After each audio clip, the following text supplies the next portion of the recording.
The stillness of space was broken by urgent messages, flooding across the vast network of stars. The Talon people had always been peaceful explorers, their silver ships gracefully moving through the cosmos for thousands of years. But now, fear gripped their civilization. Hansung stood at the observation deck of the Talon High Command, his thin fingers trembling as he watched the live feed from their outermost colony. The dark wave consumed everything in its path, not just destroying but seemingly erasing matter from existence. It had already devoured 3 of their worlds. The view screen showed buildings dissolving into nothing, the very ground becoming a void before the transmission cut to static. "We have tried everything," whispered Sung, turning to face the gathered council members.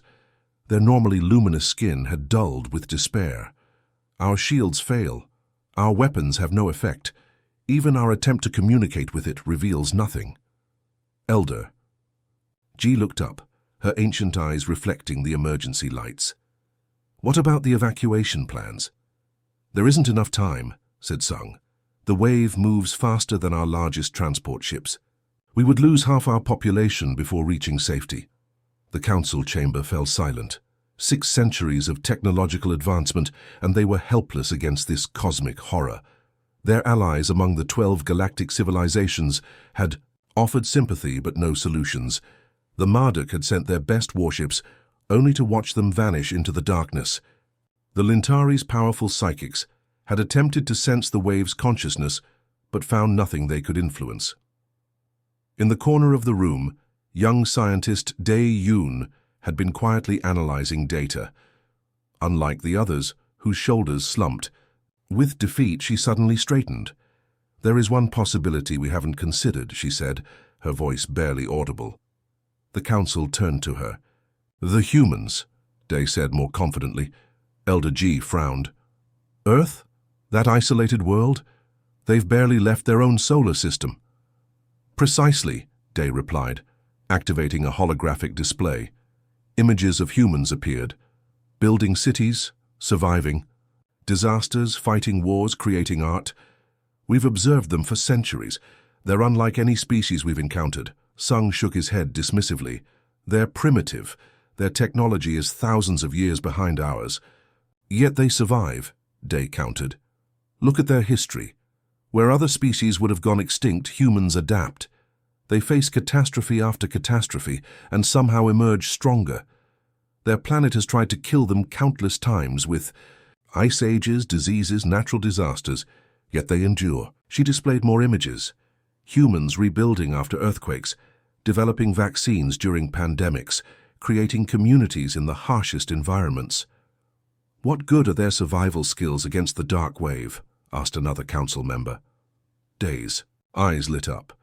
"Their minds work differently. Where we seek harmony and patterns, they thrive in chaos. Where we perfect a single solution, they try thousands of imperfect ones. They see connections we miss because they aren't limited by our logical frameworks." The council exchanged glances. It seemed absurd, but what choice did they have? "Even if you're right," said Elder Ji, "how would we reach them?" "Their governments keep our existence secret from their general population. They fear the unknown." "We don't need their governments," Dae replied. "We need one human, someone who can see beyond conventional thinking. I've been studying their global communications and have identified several individuals who might help us." Sung considered this for a long moment. Outside the windows of the command center, the stars seemed dimmer somehow, as if the approaching darkness was already affecting their light. "Send the signal," he finally ordered, "directly to these individuals. Be clear about the threat, not just to us, but eventually to Earth as well. The dark wave will reach them too, given enough time." That night, as the Talon homeworld slept uneasily, their most powerful transmitter aimed toward the distant blue planet. The message contained everything they knew about the dark wave, their failed attempts to stop it, and a desperate plea for help. The transmission traveled across vast distances, bypassing the usual diplomatic channels and security protocols. They couldn't afford the usual caution. By their calculations, they had less than 1 Earth month before their civilization would be gone. On Earth, most of the signal dispersed in the atmosphere or was dismissed as background radiation by monitoring stations. But in a small observatory on a remote mountain, Where an unconventional scientist had built her own receiving equipment, the message found its target. As the data streamed onto her computer screen, Dr. June Kim removed her glasses and stared, in disbelief. Unlike her colleagues who had spent careers searching for alien life, she had always believed they would find us first. Now, looking at the unmistakable patterns of an intelligent transmission, she realized the truth was far more troubling than she had imagined. They weren't just saying hello, they were saying goodbye. Unless humanity could do what an advanced civilization could not. "Hold on," she whispered to the empty room, as if the senders could somehow hear her. "We're coming." 3 days after receiving the strange transmission, June sat in her tiny office surrounded by stacks of printouts. Dark circles shadowed her eyes from lack of sleep. The message from space was unlike anything she'd ever seen, beautiful, mathematical, and terrifying. "You've lost your mind," said Director Park, leaning against her doorframe. He was a practical man who had run the observatory for 20 years. "Aliens don't send distress calls to random scientists in the mountains." June looked up from her notes. "Then how do you explain these patterns? They're clearly artificial and contain information about a threat moving through space." "Could be a prank from those university kids," Park suggested. "They've hacked our systems before." "This came through my personal equipment," June countered, "and it's too complex. Look at these equations. They describe physics we haven't even theorized yet." Park sighed. He'd always liked June. She was brilliant, but had a reputation for chasing wild theories, which explained why she was working at this underfunded facility instead of NASA or a prestigious university. "Even if it is real," he said more gently, "what exactly are you planning to do? Call the president?" "I've responded to the transmission," June said quietly. Park's face went pale. "You did what? Without authorization?" "I couldn't wait for bureaucracy. According to my calculations, whatever's happening out there is moving fast. I sent back a simple message acknowledging receipt and asking for more information. That's—" Park stopped mid-sentence as a low humming sound filled the building. The lights flickered. Outside, a strange glow illuminated the night sky. They both rushed to the window. Hovering above the parking lot was a sleek, silver object about the size of a bus. It emitted no sound now, just a soft blue light. "That's not one of ours," whispered Park, his skepticism evaporating. June grabbed her backpack. "They sent coordinates in their reply. I need to go out there." "Are you insane? We should call the military." "By the time they get here, these beings might be gone. Their message said they're dying, Park. Their entire civilization is about to be wiped out." June headed for the door. "Wait!" Park called after her.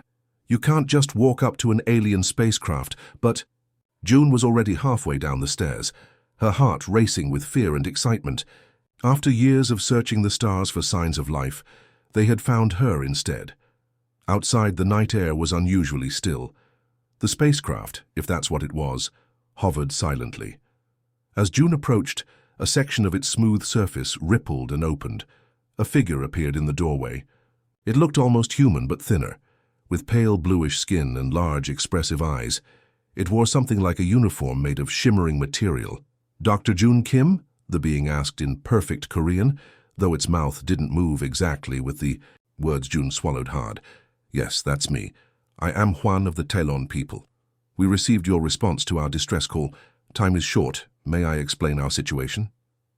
For the next hour, sitting on a bench outside her observatory with an alien, June listened to a story that sounded impossible, a destructive force moving through space, consuming entire planets, a highly advanced civilization facing extinction, and somehow they believed humans might help where their technology had failed. "Why me?" June finally asked. "Your research into quantum observational effects was unusual," Juan explained. "Most species follow predictable paths of scientific discovery. Humans often make cognitive leaps that defy conventional logic. But I'm just one person. I don't have resources or influence." "We don't need your technology," Juan said. "We need your perspective. Our finest minds have failed to understand this threat. We believe a human mind, particularly yours, might see what we cannot." June looked up at the stars, thinking of the immensity of what was being asked. "How much time do you have? Our homeworld will be gone in 28 of your days." Behind them, the observatory door opened. Director Park and 2 security guards stood watching nervously. "You need to come with us immediately," Juan continued. "We can return you to this exact moment if you wish, regardless of how long you spend with us." June thought about her small apartment, her few friends, her research that no one took seriously. What was keeping her here? And if there was even a slight chance she could help save an entire civilization? "I need to pack some things," she said. "There's no time," Juan replied. "Our sensors detect your military approaching. We've remained undetected by most of your global systems, but this direct contact is being noticed." June nodded, making her decision. She turned and walked toward Director Park. "Tell them I went willingly," she said, "and that I'll be back." Park stared at her in disbelief. "June, you can't trust—" "I've spent my life looking for answers in the stars," she interrupted. "I can't turn away now that they're asking for help." Without waiting for his response, she turned and walked toward the spacecraft. Her legs felt like they were moving through water, each step taking her further from everything familiar. Inside the vessel, the walls pulsed with soft light. Several other Tylans watched her with what seemed like a mixture of hope and doubt. "Our journey to the homeworld will take approximately 3 of your hours," Juan explained, as the door sealed behind them. As the craft lifted silently into the night, June watched Earth grow smaller beneath them. Fear knotted her stomach, but something else burned stronger: purpose. For the first time in her life, someone needed her unique way of seeing the world.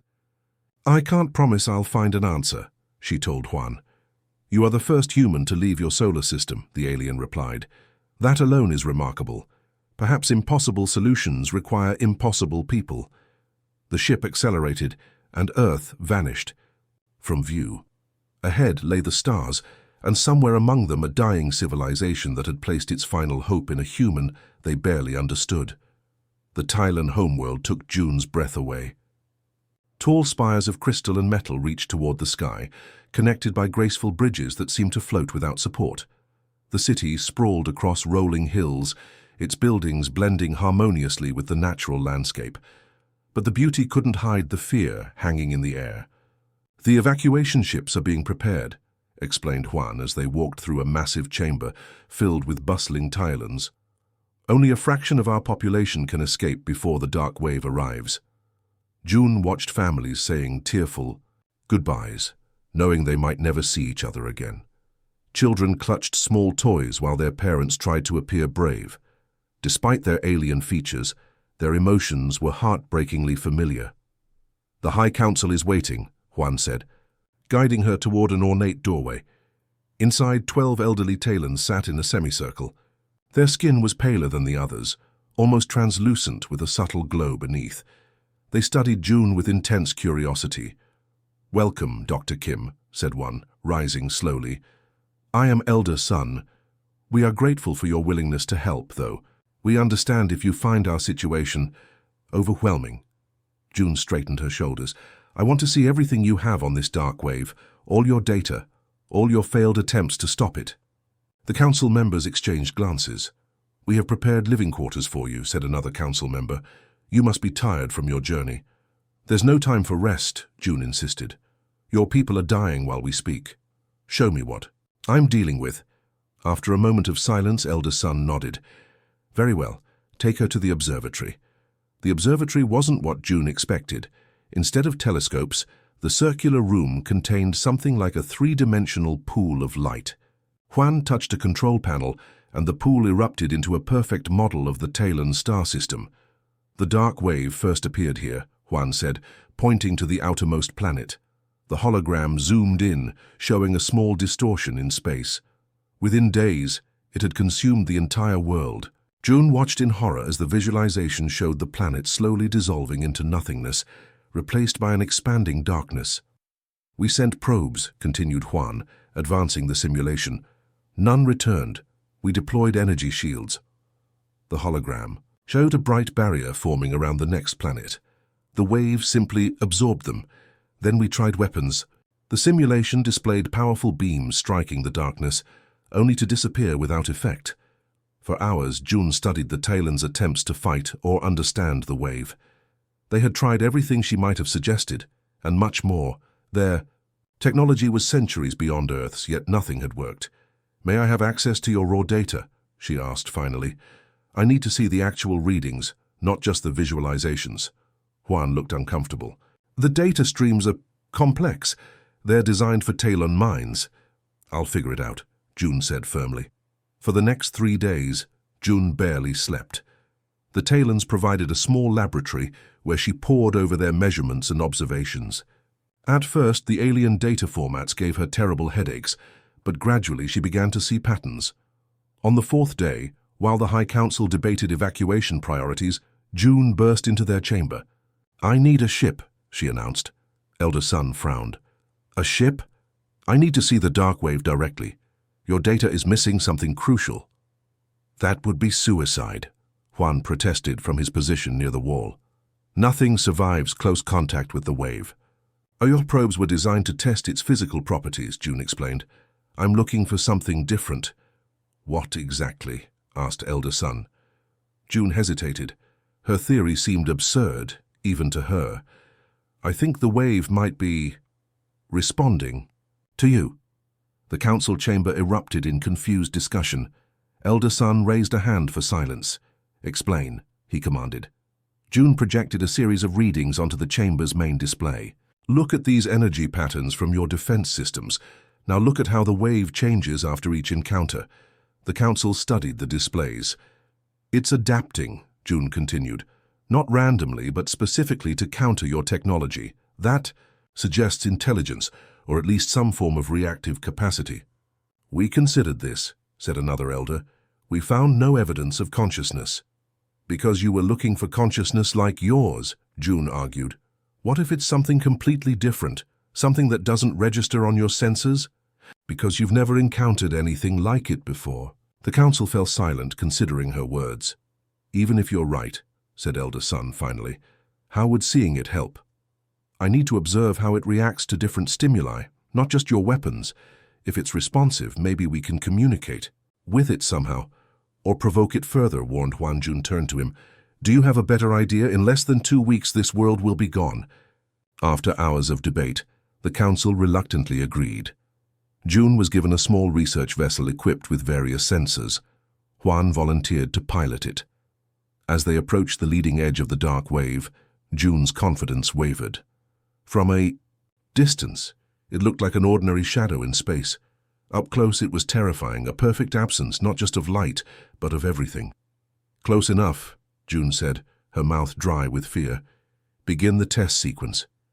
For hours, they exposed the wave to different energy frequencies, radiation types, and even simple mathematical patterns broadcast on various wavelengths. Nothing produced a reaction. Frustrated and exhausted, June stared at the monitors. There has to be something we're missing. Suddenly, she noticed a tiny fluctuation in the wave's boundary when the ship's engines changed pitch. "Wait, go back. Change the engine frequency again." Huan adjusted the controls. The wave's edge rippled slightly. "It's responding to the vibration pattern," June whispered. "Not the energy output or the radiation, but the specific frequency signature of your technology." As they returned to the Tylon homeworld, June's mind raced with possibilities. The dark wave wasn't just a destructive force, it was somehow attuned specifically to Tylon technology. Each defensive measure they'd taken had actually made it stronger, more targeted. The question was why. And more importantly, how could they use this knowledge to stop it? The main laboratory of the Talon Science Academy buzzed with frantic activity. Screens displayed countdown timers showing just 5 days until the dark wave would reach the homeworld. June stood at the center of it all, surrounded by Talon scientists who had initially doubted her, but now hung on her every word. "Show me the frequency analysis again," she said, rubbing her tired eyes. A young Talon named Mina projected a complex waveform onto the main display. "This is the combined energy signature of all our defensive systems." June studied the pattern. After their discovery near the wave's edge, she had requested data on every piece of Talon technology. The results were disturbing. All their devices, from simple communicators to massive shield generators, shared certain harmonic frequencies. "Face like your technology has a signature," June explained to the gathered scientists. "A fingerprint, and the dark wave recognizes it." "But why would it target our energy patterns specifically?" asked an older scientist. "I don't know," June admitted. "But this might explain why the wave changes course to find Talon worlds while ignoring other systems." Elder Sun, who had been quietly observing from the back of the room, stepped forward. "Could it be responding to our faster-than-light drives? Those are unique to our civilization." A hushed murmur spread through the room. The Talon's ability to travel between stars had set them apart from other spacefaring races for millennia. "It's possible," June nodded, "but that doesn't explain how to stop it." She turned to a workstation where she had been conducting experiments. Using Talon equipment modified to her specifications, she had been testing various energy patterns against samples of the strange dark matter they'd managed to collect from the wave's outer edges. "Look at this," she said, activating a recording. The screen showed a tiny black spot, captured dark matter, recoiling from a pulsing light. "This frequency disrupts it. It's based on Earth's natural geomagnetic field." The scientists crowded around, amazement on their faces. "Our planet has a unique electromagnetic signature," June explained. "Unlike your technology, which is built on quantum synchronization, Earth's field is chaotic, unpredictable. The dark matter seems to find it repulsive." "Can we weaponize this?" asked Juan, who had become June's staunchest supporter. "Potentially," she said, "but there's a problem. The effect only works at close range. To disrupt the wave's core consciousness, we'd need to deliver this frequency directly to its center." "The center?" Elder Sun looked alarmed. "No ship could penetrate that far into the wave without being destroyed." June took a deep breath. "A small vessel might make it if it moved fast enough. I've calculated the trajectory. It would need to reach the wave's focal point, what I believe is its neural center." The room fell silent as everyone understood what she was suggesting. "That would be a one-way trip," Juan said quietly. June nodded. "Most likely." "Out of the question," declared Elder Sun. "We invited you here to help us, not to sacrifice yourself." "I've run the simulations 100 times," June insisted. "This is our only chance. The wave will destroy this world, then find Earth eventually. I can't let that happen." She activated another display showing her proposed plan. A small ship would carry a modified pulse generator into the heart of the dark wave. Once there, it would broadcast Earth's electromagnetic frequency at maximum power, hopefully disrupting the wave's coherence. "The mission has a 12% chance of survival," she admitted, "but an 87% chance of stopping the wave completely." For hours, the debate raged. The Talons proposed sending an automated drone, but June's calculations showed that only a piloted ship could make the necessary adjustments during the approach. They suggested using one of their own pilots, but none had experience with the Earth frequencies that seemed to be the key to the plan. As the argument continued, June slipped away to the small quarters she had been given. She sat on the edge of her bed, looking at a photo she kept in her pocket, her parents standing in front of their small house in the countryside. They had never understood her obsession with the stars, but they had always supported her dreams. A soft knock interrupted her thoughts. Juan entered, his expression troubled. "The council is still debating," he said, "but I think they'll try to stop you." June stood up. "Then we don't give them time to decide. How soon can the ship be ready?" Juan looked startled. "You're serious about doing this yourself?" "This is my plan, my responsibility. But you have no combat training, no experience piloting in hazardous conditions." "I've spent the last 2 days in your simulators," June replied. "I can handle the ship." Juan studied her face, then nodded slowly. "I'll help you, but on one condition. The ship must have an automated escape system. If there's even a slight chance of survival, you take it." 3 hours later, as most of the city slept, a small vessel lifted silently from a secondary launch bay. Designed for scientific research rather than combat, it had been hastily modified with June's pulse generator and reinforced shielding. In the control center, alarms began blaring. Elder Sun rushed in, his normally serene face twisted with anger. "Stop," "That ship immediately," he ordered, but it was too late. The vessel accelerated beyond their control range, heading directly toward the approaching darkness that now filled half the sky. Inside the ship, June's hands were steady on the controls, despite the fear churning in her stomach. "Course locked," she said into the recorder, documenting everything for the Talons. Approaching wave boundary in 5 minutes, the ship's sensors showed the dark wave expanding ahead of her, tendrils of nothingness reaching out, as if sensing her approach. June activated the pulse generator, setting it to a low frequency. The tendrils recoiled slightly. "It works," she whispered. "The Earth frequency is effective." As she penetrated the outer boundary, the ship shuddered violently. The darkness pressed against the viewports like a living thing, searching for ways inside. The shields flickered as the wave attempted to dissolve them. "Adjusting frequency," June said, modifying the pulse pattern. The pressure eased slightly. Deeper and deeper she flew into the heart of darkness, following the trajectory that would lead to what she believed was the wave's central consciousness.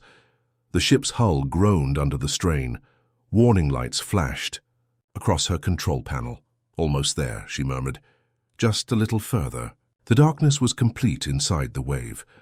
June's small ship pushed forward, systems failing one by one as the strange matter ate away at the hull.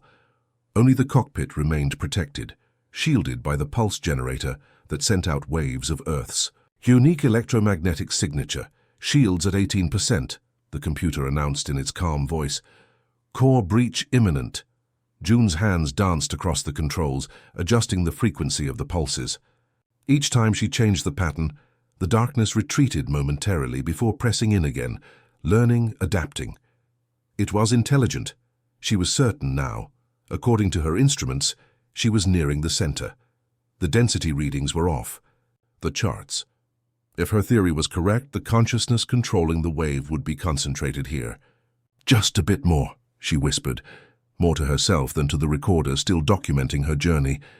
The ship lurched violently. A warning klaxon sounded as a breach formed in the engine compartment. Dark matter poured in, dissolving everything. It touched. "Shields failing," reported the computer. "Structural integrity compromised." June ignored the warnings. She was close enough now. Her fingers flew over the console, programming the pulse generator for maximum output. The plan was simple. Overload the generator, creating a massive burst of Earth's electromagnetic frequency. If her calculations were correct, it would disrupt the wave's coherence, maybe even destroy it completely. As she worked, memories flashed through her mind. Stargazing with her father as a child, her first telescope, the disappointment of her colleagues when she chose to pursue fringe theories instead of conventional astronomy. How strange that those choices had led her here, billions of miles from home, trying to save a civilization she hadn't known existed a week ago. "Generator ready," she announced, initiating overload sequence. A timer appeared on her screen. 60 seconds. June sat back in her chair, strangely calm now that the end was approaching. The cockpit lights flickered and died, leaving only the glow of essential systems and the timer counting down. "Found seconds. I hope this works," she said softly to the recorder. "If anyone ever hears this, tell Earth what happened. Tell them about—" The Talons, the seconds. The ship groaned as more sections collapsed. On her monitors, June could see that only the cockpit and the generator room remained intact. Everything else had been consumed, and seconds a memory surfaced, Juan insisting on installing an escape system. She had agreed mostly to ease his conscience, never expecting to use it. And seconds. June's finger hovered over the escape pod release. Was there really any point? Even if she ejected, she would be deep inside the wave with no protection. Seconds. "What would Dad say?" she murmured. He had always taught her that giving up wasn't an option. Seconds. June slammed her hand on the release button. The cockpit detached with a violent jerk, small thrusters automatically firing to push it away. From the main vessel. Second. The world turned white. A shockwave of energy erupted from the ship's remains, expanding outward in all directions. June's escape pod tumbled helplessly, systems overloading from the pulse's intensity. The last thing she saw before losing consciousness was the darkness around her beginning to fracture. breaking apart like glass struck by a hammer. On the Talon homeworld, everyone stood frozen, watching the skies. The wave had been visible to the naked eye for days, a growing shadow that consumed the stars. Now a pinpoint of light appeared at its center, expanding rapidly. "Energy surge detected," reported a technician in the command center. "Unprecedented levels." Elder Sun and the council watched in disbelief as the waves advance suddenly halted. Fissures of light spread through its mass like cracks in ice. "The human did it," whispered Juan, who had been monitoring June's transmissions until they were cut off. She reached the center. For 3 days they watched as the dark waves slowly disintegrated. Where it receded, the stars reappeared, shining as brightly as before. By the 4th day it was gone completely, leaving no trace of its existence except for the devastated outer worlds it had claimed. The Talons held a solemn ceremony to honor June's sacrifice. Elder Sun spoke of courage that transcended species, of the debt they could never repay. They launched thousands of glowing lanterns into the night sky, each bearing a message of gratitude. A week later, as the cleanup efforts were beginning and refugee ships were returning, a perimeter alarm sounded. Something small had entered their system, an object barely larger than a satellite. "It's emitting an Earth frequency," said the duty officer, surprise evident in his voice. A recovery team was dispatched immediately. What they found drifting through space was the battered cockpit section of June's ship. The life support systems had been nearly depleted, but they still functioned. Inside they found June, unconscious, injured, but alive. "Impossible," murmured the medical director as they rushed her to the central hospital. She was at the epicenter of an energy pulse that destroyed a cosmic-scale entity. Nothing should have survived. Juan waited anxiously outside the treatment chamber. "Will she recover?" he asked when the director emerged hours later. "She already is," the doctor replied, amazement in his voice. "Her cellular regeneration rate is remarkable. I've never seen anything like it." 3 days later, June sat up in her hospital bed, still weak but improving rapidly. The room was filled with gifts from Talons of all ages, artwork, flowers, small technological marvels created especially for her. "How did you survive?" Juan asked during one of his daily visits. June shook her head. "I don't know. The escape pod should have been destroyed instantly. Maybe something about the wave's dissolution created a protective pocket. Or maybe—" she smiled slightly. "Maybe humans are just too stubborn to die easily." In the months that followed, June became a bridge between 2 worlds. The Talons, grateful beyond measure, opened diplomatic relations with Earth. They shared technology, knowledge, and resources, carefully introduced to avoid disrupting human development. When June finally returned to Earth, she arrived not as a lone scientist, but as an ambassador.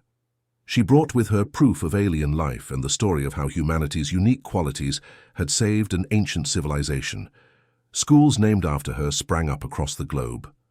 Children studied her journey, inspired by what one person with determination could accomplish. But more importantly, they learned about the Talons and the wider universe that was now open to exploration. Years later, when the first joint human Talon research vessel prepared for launch, an elderly elder son visited Earth for the ceremony. He found June standing alone by the launch pad watching the sunrise. "I never properly thanked you," he said, joining her. "There's no need," she replied simply. "The archives on our homeworld have been updated," he continued. "Our most sacred historical text now begins with new words." June raised an eyebrow curiously. "When all hope was lost," quoted Elder Sun, "a human answered our call."